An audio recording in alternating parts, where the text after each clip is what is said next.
ఈసారి నా పూజకి ఏదో శక్తి అడ్డు తగులుతుంది.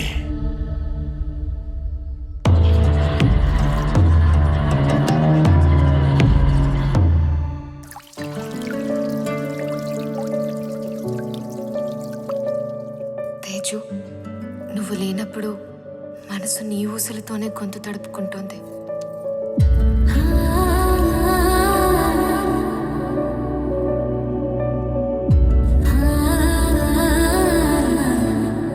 నా పెదవులే కాదు, శరీరంలోని ప్రతి అణువు గొంతెత్తి నిన్నే పిలుస్తున్నట్టుగా ఉంది.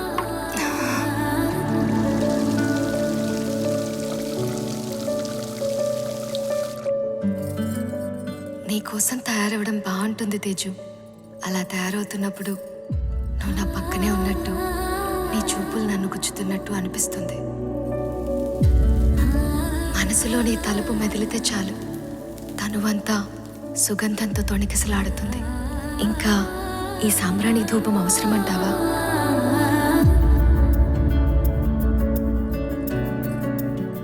నువ్వు దూరంగా ఉన్నప్పుడే తెలుస్తోంది నీకు దగ్గరగా ఉండటం ఎంత గొప్ప అనుభవమో.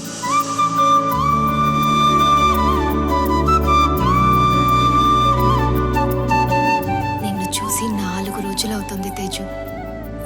కళ్ళు తెరవగానే సోకే మొదటి ఆలోచన నువ్వు.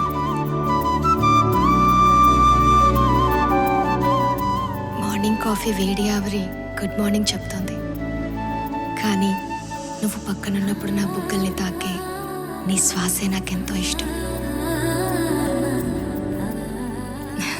నేను ఈరోజు కలవబోతున్నాను తేజు. నీకోసం వేచి చూస్తున్నప్పుడు సెకండ్కి ఎన్ని గంటలో తెలుసా?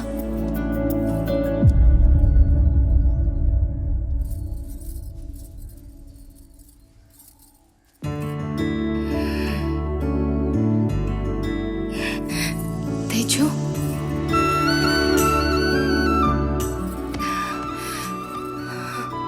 నేను చాలా భయపడ్డాను నీ గురించి. నేను కూడా. నువ్వు నాకు చాలా సాయం చేసావు తేజు. నేను అలా అనుకోవట్లేదు రేఖ. నాకు కొన్ని అనుమానాలు ఉన్నాయి, అవేంటో తెలియాలి. శైలజపై జరిగిన క్షుద్ర ప్రయోగానికి బాబా విరుగుడు చెప్పారన్ను, కానీ బాబా దగ్గరికి వెళ్తే ఊరి నుంచి ఎప్పుడొచ్చారు బాబా? ఇవాళే వచ్చాను బేట. బాగున్నావా? నేను బాగున్నాను. చాలా థ్యాంక్స్ బాబా. దేనికిరా? దేనికంటారేంటి, శైలజ మీ వల్లేగా బతికింది. చేతబడికి విరుగుడు చెప్పారు కదా. నేనా? శైలజకి ఎవరో చేతబడి చేస్తే నేను విరుగుడు చెప్పానా? అలాంటిదేం లేదే.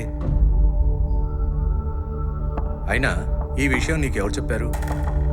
రేఖ చెప్పింది. రేపు శైలజ కుటుంబం మిమ్మల్ని సత్కరించడానికి కూడా వస్తున్నారు. రేఖ చెప్పిందంటే నిజమే అయి ఉంటుంది. ఇంకొకటి, ఎప్పుడైతే నాకు బాబా చావు గురించి తెలిసిందో వెంటనే నేను విగతిని నిలదీశాను.